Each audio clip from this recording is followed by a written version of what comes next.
मार्ग बदलला जाणार आहे। विशाल जायंट रेडिओ टेलिस्कोप GMRT क्षेत्राला बाधा निर्माण करत असल्यामुळे रेल्वे मंत्रालयाने हा प्रस्तावित मार्ग रद्द केला आहे। आता पुण्यापासून नव्या मार्गाचा विचार केला जाणार आहे। GMRTचे स्थलांतर करणं शक्य नसल्याने रेल्वे मंत्रालयाने हा मार्ग रद्द केला आहे। आता नव्या मार्गाचा विचार केला जाणार आहे। कसं आहे GMRT पाहूयात।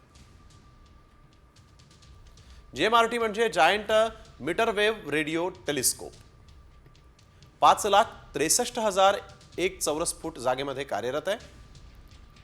या ठिकाणी 45 मीटर आकाराचे 30 टेलिस्कोप आहेत। यात केवळ भारतच नव्हे तर 23 देशांचा सहभाग आहे।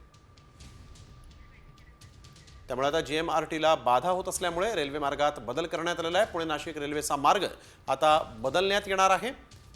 जायंट रेडिओ टेलिस्कोपला बाधा येऊ शकते आणि याच शक्यतेमुळे हा रेल्वेचा मार्ग बदलण्याचा निर्णय झालेला आहे। त्यामुळे आता GMRTला बाधा येणारा रेल्वे मार्ग जो होता पुणे नाशिक तो आता बदलण्याचा निर्णय झालेला आहे। त्यामुळे आता नवा मार्ग कसा असेल हे पाहणं देखील तितकंच महत्त्वाचं आहे। रेल्वेमुळे जायंट रेडिओ टेलिस्कोपला बाधा येऊ शकते, ज्यामध्ये 23 देशांचा सहभाग आहे। त्यामुळेच हा रेल्वे मार्ग बदल झालेला आहे।